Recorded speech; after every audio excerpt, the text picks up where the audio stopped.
Hey guys, welcome to the Smart Venture Podcast. In each episode, we're going to have conversations with some of the top investors, superstar founders, as well as well-known tech company executives in Silicon Valley. We'll have a coffee chat with them to learn their way of thinking and actionable tips on how they build or invest in a successful company. Before we start our show today, I want to make sure the listener, aka you, understand that everything a person say on the podcast only reflects hers or his own opinion, not the show or the company they work at. Our guest today is a co-founder and managing partner of Stage 2 Capital. Stage 2 Capital is a fund backed by more than 100 go-to-market executives from unicorns and the Fortune 500 companies. Their areas of expertise including demand generation, sales operations, account management, customer success, and other sales-related functions. He was the former chief revenue officer of HubSpot. He serves as a senior lecturer at Harvard Business School and is the author of the Sales Acceleration Formula. His name is Mark Roberge. This episode is the first part of the conversation with Mark. We'll focus on how Mark started his career in tech, how he built up his personal board of advisors, as well as strategies he used to find a job that he is passionate about. Welcome to the show, Mark. Yeah, you bet, Grace. Happy to be here. Mark, I really enjoyed your book. It was super helpful for someone who was new to sales like me. A lot of the great tips was from your journey of building and leading sales team at HubSpot. To give us a little bit of background, can you tell us more about your journey there and your story before that? So I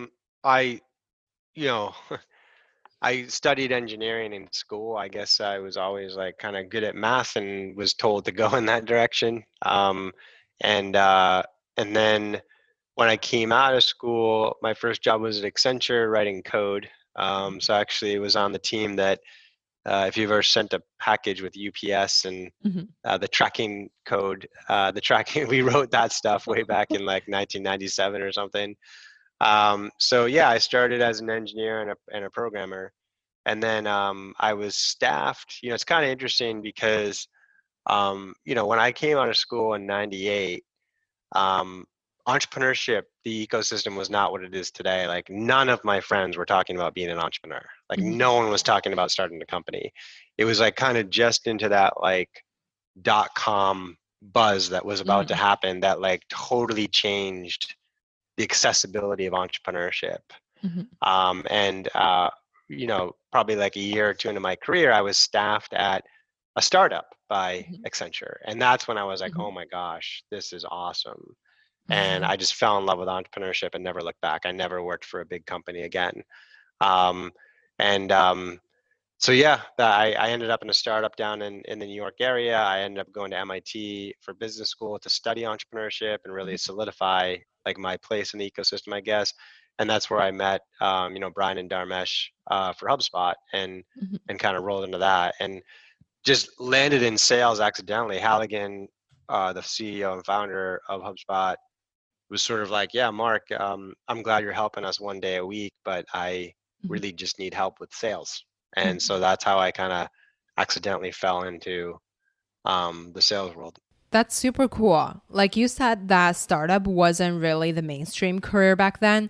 What made you decided to go into it? I just like, it was a bunch of things. Like once I was in that startup ecosystem, it was like, wow, like the amount of impact you can have as an individual in a company that you can't have at a bigger company, like how how much impact your organizations happen in terms of the changes trying to drive, the innovation, the creative process, the pace, the financial upside, the just like the culture, like everything clicked for me. And I couldn't, the bigger companies, nothing against them. I have friends at bigger companies and like, bigger company, you need to build bigger companies, but like, it just wasn't for me. It felt very, I was like so specialized and it felt so like, I don't know, what's the right word? It just wasn't as exciting for me. As I remember, you wrote the book during HubSpot, right? Right at the end. Yeah, right at the end. What was happening was we had starting to get really well known as we were Mhm. approaching 100 million in revenue. And I started to get a lot of emails from Mhm. entrepreneurs asking like, how do you hire salespeople? How do you sell? How do you Mhm. compensate reps? And so I would spend my commute to and from work on the phone Mhm. with these entrepreneurs, Mhm. and they were always the same questions with always the same answers. And I'd get emails after being like, wow, that totally changed my company. We Mhm. implemented it, worked really well. So that's really what inspired the book. Mhm. Was I should just put this down on paper about how I'm doing these things, and it will help Mhm. a lot of entrepreneurs and salespeople. Um, I never thought it would kind of evolve to be used all around the world Mhm.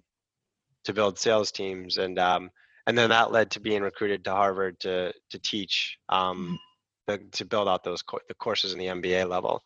But yeah, now I'm writing a new book on something that's a little more abstract on like how fast Mhm. you should be scaling. But yeah, the book, Mhm. The Sales Acceleration Formula, was about how I did at HubSpot. Yeah, what's the title of the new book? Well, I'm hoping it will be the science of scaling. That's what I've been on stage talking about Mhm. for a couple of years, Mhm. and it is in a 40-page ebook right now on the Mhm. Stage Two Capital, my venture Mhm. capital firm's website. Um, so yeah, I hope it's the science of scaling, and it's instructs entrepreneurs when they're ready to scale and how fast. Yeah, super excited to read the new book. You're teaching at Harvard Business School for the MBA program now. Tell us more about how you developed the course. Yeah, a lot of it was around the book. I mean, I right now it's kind of evolved over many years. Right now it's in Mhm. the form of entrepreneurial sales, and we have Mhm. 5 modules that we run. So the first module is about teaching the students how to sell. Mhm. So like how do you do discovery calls? How do you do demos? Mhm. How do you close? Kind of Mhm. like founder selling, because a lot of them want to be Mhm. founders. The Mhm. second module is how do you build the first team, Mhm. right? So how do you build a revenue plan? How do you hire? We do interviews with salespeople, like we bring in salespeople and actually have them do a job interview. Mhm. How do you do data-driven management and coaching? How do you coach reps?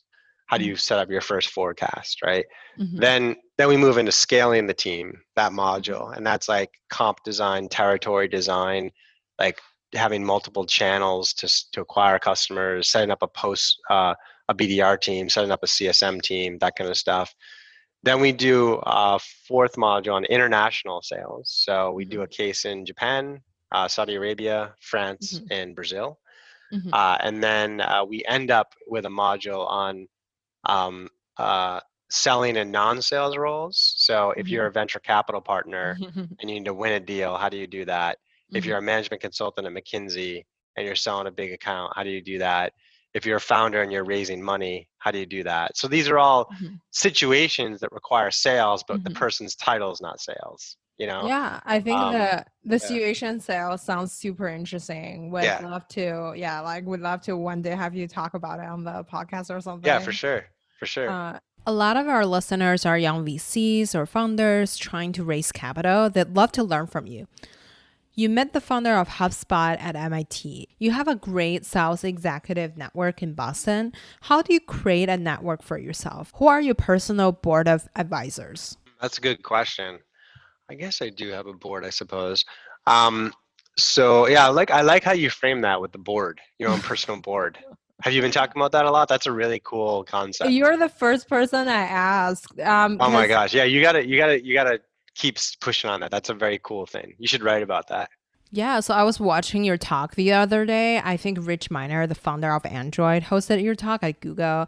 And you just mentioned that startup wasn't an obvious choice back in time. I wonder who do you surround yourself with and where are they now? Yeah, so that I think that's a really impactful, important thing that I did that I think Mhm. anyone could do is, remember at the beginning of HubSpot, Mhm. I'm the first salesperson, the fourth Mhm. employee, and I've Mhm. never sold before, right? I've Mhm. never I've never Mhm. run a sales team before. Mhm. So I went out and basically I probably invested, even though you're working 80 hours a week, Mhm. I invested probably about 5% of my time on personal development, Mhm. which was like reading books, reading blogs, and Mhm. meeting sales leaders for coffee. I Mhm. probably met a different sales leader every week, which was Mhm. cool. Like they're pretty open to meeting me for coffee, which is Mhm. great. And over that year, I had assembled about 10 people Mm-hmm. of those sales leaders that I wanted to spend more time with, that I Mm-hmm. wish we had more time. And it was interesting because all of them were more like peers as opposed to mentors. Like they Right. were, because I think we were Mm-hmm. going through a pretty big change in sales at the time. Like all the Mm-hmm. potential mentors had built like big outside teams at places like SAP and Oracle, and it Mm-hmm. just wasn't as applicable to the new HubSpot model we were trying to do. Mm-hmm. Versus the people that I really gravitated to were folks that were at LinkedIn and Google and like some of these Mm-hmm. newer companies that were more like my age and my level. So Mm-hmm. I basically assembled a peer dinner Mm-hmm. of, again, none of these people were at my company. They Mm-hmm. were at other places, and there was like 10 of us on the list. And every quarter we did a dinner, Mm-hmm. and usually like 6 to 8 of us would show up, and we caught Mm-hmm. up, had a cocktail, and then everybody went around the table and said the biggest problem they're having, Mm-hmm. and then we went back around the table and worked on everyone's problem for like 20 minutes. And that's Wow. probably where I learned. We It was like a 3 4 hour dinner, but I that's probably where I learned the most about sales. Is Mm-hmm. just like working on each other's problems, hearing what people had gone through or are going through. Mm-hmm. And we did that for like 8 years, and Oh a my lot of God. people, yeah, pretty much everyone at that table had great success. The founder, like the person that ran sales at Dine, the gentleman that ran Google's office when Google first started their Boston, the gentleman that ran AOL's team. That AOL Mm-hmm. sounds like a sleepier brand, but they actually did quite well in Mm-hmm. content. Just like a really um, you know group of successful people. Mm-hmm. So that was one that I think everyone should do. Everyone should assemble their own peer group and foster a monthly or quarterly conversation, whether you're a customer success manager, a BDR, account executive, a sales manager, a VP, a CRO, whatever. That I think that would be Mm-hmm. really valuable, Mm-hmm. especially these days. You just do it over Zoom if you don't want to do it in person. But Mm-hmm. um, the other thing is, over those years, I did actually find a mentor. So I don't know if I was necessarily looking for one, but I think it takes a long time to find a person that Mm-hmm. like you have to be open to it. They have to be at a stage in their career where they want to do it, and then Mm-hmm. there needs to be a chemistry. And so I met John McMahon, who he actually ironically was Halligan's boss at PTC. So PTC is a CAD software company.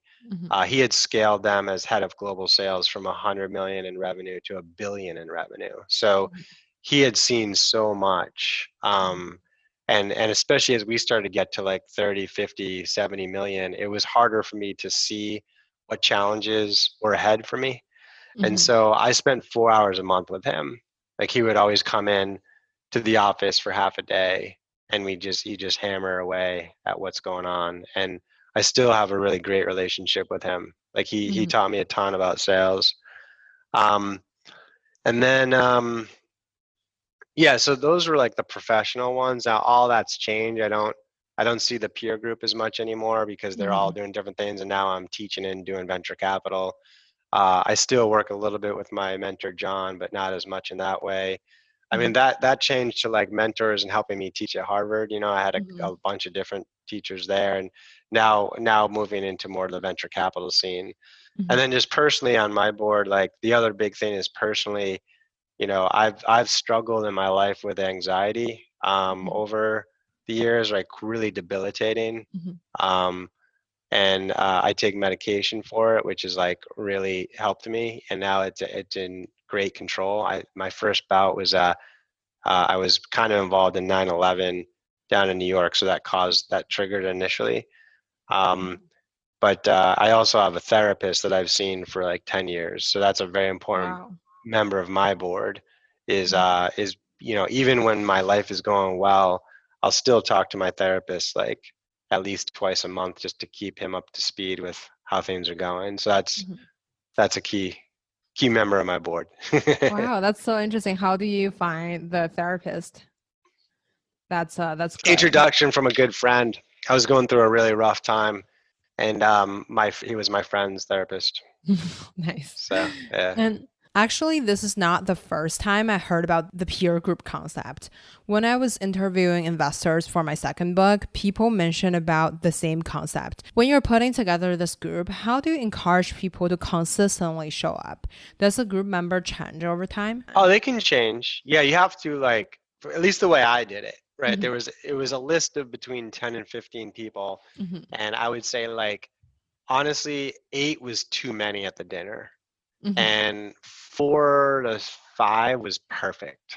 Mm-hmm. 2 or 3, it was like, yeah, it was fine, but it was just like it was just not as much energy. Yeah. Because you can really dig in. When you have 8, there's just a lot to cover in that time, and like everyone wants to.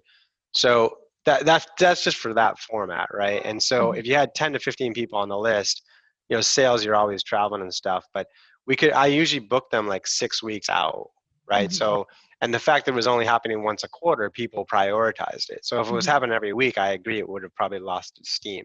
Mm-hmm. Um, and then yeah, it changed because some people like sold their company and like went and did something else, and they really didn't. It shouldn't be in the group anymore, right? Mm-hmm. And um, and then we'd find new people, right? But Mm-hmm. it was never like. Sometimes they were like, "Hey, I got someone that should be in the group," and I wouldn't just like let someone in. Mm-hmm. Because it started like David Scott at Matrix and other VCs heard I was running it, and they're like, "Hey, can we get this person into it?" Mm-hmm. And I would always like say no, but then have a coffee or a dinner one-on-one with them first to vet them, Mm-hmm. because that the synergy, it wasn't like a stranger could just come in. It was like it was a relationship that we wanted to test out to make sure they fit. That's just the model that I used for it. Um, you know, I'm sure it can be done and more frequently with bigger numbers, whatever, but that's the model that I preferred. Yeah, that's super cool. Do you think people can actually open up since they're all in the same industry? Wouldn't it be hard for people to share things that are confidential? I think Uh, that people actually no, share. we had a great deal of trust with each other. I mean, of course, Mm-hmm. like if someone was public, they had to be careful. They couldn't share anything, like Mm-hmm. so like the numbers and stuff. Mm-hmm. But you know, we got into it. You know, like my boss sucks. Like you know, like I gotta fire this one person. Like this is happening. Like no, we got deep into it, and so there has to be, you know, and we would say like, listen, when new people came, like, listen, we're gonna open up about some deep stuff, and it stays at this table. You know what I Mm-hmm. mean? Like, so that level of trust is important. That's why I think these people need to be vetted too, and Mm-hmm. and we had that trust with each other. Yeah, totally. Well, thank you so much for sharing. I'll give it a try. I hope Nice, I yeah, you can run should. more than four times. Yeah, there you go. I think you should, Yeah. Grace. I think you'll do great with it. Thank you. Let's talk about your career journey. I assume your major career acceleration was with HubSpot. I remember you were doing your own startup at MIT. How do you meet the founders and what do you see in them to make you join as a fourth employee? Yeah, I don't think there's a lot to learn from other people because it was so lucky and serendipitous and not intended. I mean, I went to MIT for business school to start a company. Mhm, I worked with a lot of different startups during that journey, mhm, and I ended up starting my own company halfway through. Like you know, most business mhm, schools, you do 2 years and there's a summer in between. So mhm, I raised like $1 million for a startup idea mhm, early in the social networking arena. Like Facebook was mhm, really just coming out then. mhm, Um, and um, and I didn't go through the interview process and didn't go for a job after school. I continued to do you mhm, know, the startup, mhm, and I was Dharmesh, one of the mhm, co-founders at HubSpot. I sat next to him in class, mhm, and we started to. He was doing HubSpot at the time. You know, it was a class that you start a company. So I was starting my mhm, social networking company. He was starting HubSpot, and we really hit it off. And we would grab like, you know, food together every other week or so. And mhm, I asked him. He had some success with a startup before, so I asked if he'd be willing to invest in my idea, and he did. mhm, And he's like, just one item though is I need you to help me with HubSpot 1 day a week. So I'll pay you as a consultant. You could probably use the money, and you go work on your startup 6 days a week and help me 1 day a week. And I was like, okay, perfect. That sounds awesome. So that's how I got introduced to HubSpot, and I would mhm, it was a different idea back then, and I would strategize with Dharmesh, and then he was working. Brian Halligan had done some work with. He was also at MIT, and Mhm. he and Dharmesh had really hit it off. Mhm. And Dharmesh had finally convinced Brian. He went into venture capital after to quit venture capital and come run HubSpot because Dharmesh didn't want to run it. And so that's how I met Brian. And Dharmesh was like, "Oh, by the way, we got this guy Mark that comes by every Thursday and helps us out." And Brian's like, "Well, let me see what this guy's all about." And he met me, and he's like, "I like you, but if you're going to help us every week, I don't need strategy help. I need sales help. Mhm. So I'll still pay you as a consultant, but just go sell customers for us." Mhm. And so that's how I kind of got into sales. Is he just asked me to do that, and that was fine. And then after about a year, I was really struggling with my startup. I was struggling to get my next round. Mhm. Fortunately, Brian and Dharmesh did not know that, but Brian Mhm. was being very aggressive around trying to recruit me because Mhm. I was selling HubSpot pretty well, one day Mhm. a week, and he was like, "You should come full time, quit your Mhm. startup, and build a sales team." Build our startup. Yeah, build this one because we're about to raise a Series A. We're about to go from 4 employees to like 8 employees, so now would be a good Mhm. time to come in. And I was, so I was desperate at the time because my startup was Mhm. falling apart, and I didn't tell Brian that because I wanted to negotiate a good deal for myself. Mhm. So he took me to the Red Sox game. I remember he has really nice seats in the front row, and then we struck a deal for me to come on full time. Mhm. And yeah, so I honestly did not. It's not like I was like Mhm. analyzing the startup. I was really just kind of Mhm. desperate, thinking that I'd have a paycheck for 6 months and get my life back together. But it was nice that I guess one lesson that comes from that, and I've done this. I encourage a lot of people to do this. Is if you're in a position career-wise to do a rent before you buy situation, that's hugely advantageous. Like, Mhm. a lot of my peers who like um, you know, they have an exit or they quit or whatever, Mhm. I'm like, don't like go do like a week of interview and then pick a company and go full time. Don't like, especially if you want to play in the startup ecosystem, like Mhm. work for 3 different startups at the same time. Like give them a day a week and just like go earlier than you would want to in terms of stage. And because that was huge for me to have worked with Brian and Dharmesh for 9 months Mhm. as a one day a week before I jumped in. I knew the company, I knew the product, I knew them, I knew how they worked, they knew me, Mhm. right? It's like, so you're not always in that setting, but if you Mhm. can do the rent before, even for students, like I tell my MBA students all the time, like work for a different company every semester. Just Mhm. give them like every Friday afternoon for 4 hours. And there's a good chance that one of those is going to lead to a job offer. And there's a good chance it's going to be a great experience because you know what it's like there. You know what it's Mhm. like to work for that person. They know what you're like. They're more comfortable making that offer. So I guess Mhm. that's the one thing that wasn't just luck is I did Mhm. have a rent before buy option to get Mhm. into that job. Totally. I think that's a great strategy to find a job that you actually care about. You helped HubSpot to grow from a 4 people company to how big it is now. It's definitely a huge success.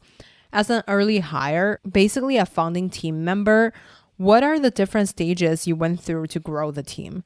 Can you share with us more of your experiences growing as a leader at different phases of the company? Yeah, you always have to like I guess they kind of come in like 9 month sequences, especially on the sales side, Mhm. and you always have to be thinking pretty far ahead. And I guess I, I'm fortunate in the sense that I guess I have a little bit of Mhm. career ADD. Like I get bored of roles pretty Mhm. quickly, so I'm always trying to get to the next thing. And that was Mhm. actually kind of perfect for this because Mhm. your role was really had to be redefined almost every year or six Mhm. months, right? So, I mean, simplistically in the beginning, it was like Mhm. you're the only seller, so you're selling. Mhm. But you're also preparing for sales manager because you're building the dashboards, you're building the formula, you're Mhm. building the playbooks, right? So Mhm. if all I had to do was sell by myself ever, I wouldn't have taken time to document the discovery call guide and the prospecting guide. But I Mhm. knew that we wanted to get to the next phase. So I was Mhm. spending like 3/4 of my time selling and a quarter of my Mhm. time codifying, right? Mhm. And so then you become sales manager Mhm. and you got to pull yourself. a lot of entrepreneurs don't let the whoever they're going to turn into sales manager, they don't let them let go of their quota, but you got to. It's so, as sales manager, you do three things. You hire people, you coach them, and you drive them toward the activity and forecast. That's what a sales manager does. They don't do selling. Like they shouldn't even, I don't even like my sales managers to be on the sales calls. I like them to listen to recordings. I like them to debrief and prep with their reps, but I don't want them driving the sales call. That's not going to scale. So I had to pretty quickly like remove myself, and Halligan understood that, like remove myself from an individual quota. And my new quota was hire one rep a month for the next 8 months and get to like bigger revenue numbers, right? And so now you're a sales manager, and you're hiring, you're coaching, and you're also thinking, how am I going to build new sales managers? Because I can't be the only sales manager forever. So now I'm like codifying the coaching playbook. I'm also developing managers, right? So the last thing you want is to like be coming up in March and you're like, holy cow, now we have 12 reps. I can't manage 12 reps. I need a manager. We're going to go from 12 to 16 reps in the next couple months. I need a manager.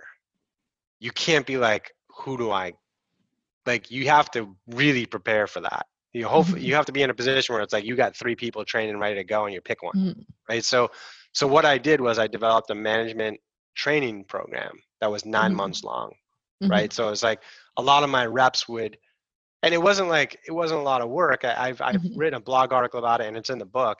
I really just picked like, 10 leadership articles that people read just to understand things like how to handle conflict, how to build team spirit, how to deliver feedback effectively, how to, these are the leadership things I needed to teach my future managers to do. So I just had them read one of those every week and then we'd role play some things. That's all it was. But I got to see like how they operated, and then I gave them their own sales hire before they officially got promoted, just to so they can go through the interview process and the onboarding process. So I built this management development process. So when my reps join and like, I want to be a manager, I'm like, great. I already have a process. Here's how you become a manager. 1, hit your quota for 5 months in a row. Okay. And do it with a great, exceptional, demonstration of every aspect of the sales process. Once you do that, I'll put you in a training program, and that's going to go for like 3 months. And then if you get through that and you still want to be a manager, I'm going to give you a hire, and you're going to go through interviewing and training that person. And if that goes well, then I'll make you a manager when the next slot opens up. So over time, I had like 8 people go active in the training program at any time. So when we were scaling and I had a new management position open up, it was very easy for me to be like, oh, this person's ready. I've been working with them on management training for like 6 months. They are ready. I plucked them out, and it didn't piss everyone else off. Like if I picked, Susan, and Bob's like, what the heck? Why did Susan get picked? Like, because Susan is at the end of the process. You're on step 3, right? So it was a great way to, and so that's an important thing to develop. And then, I would say like, I'd call that maybe being a director, and then eventually you're VP, where now you have to develop, get to a point where I had people under me that were VPs that had people had 80 people working for them, right? So it's like you're developing a new level of leadership that's more strategic and challenge them on how they run that type of an operation. So that's kind of like, you're always trying to think like 6 to 12 months ahead and being ready for that. That's all we have for today. Thank you so much for listening to this episode of Smart Venture Podcast. In the next episode, we'll focus more on how Mark transitioned from a sales leader to starting his own fund. Don't forget to come back on Wednesday for the second part of the conversation with Mark. If you like it, please leave us a quick review and hit subscribe so you don't miss any tips from the experts. If you want to receive our updates, please leave your email at smartventurepod.com. If you want to connect with me, all my socials are at Grace Gong GG. Besides LinkedIn, it's just Grace Gong. I'd love to connect with you and let me know your thought about the show. Now you can also listen to Smart Venture Podcast on YouTube. Go to smartventurepod.com, click the YouTube link on the top banner. Don't forget to hit subscribe and smash the like button. See you next time.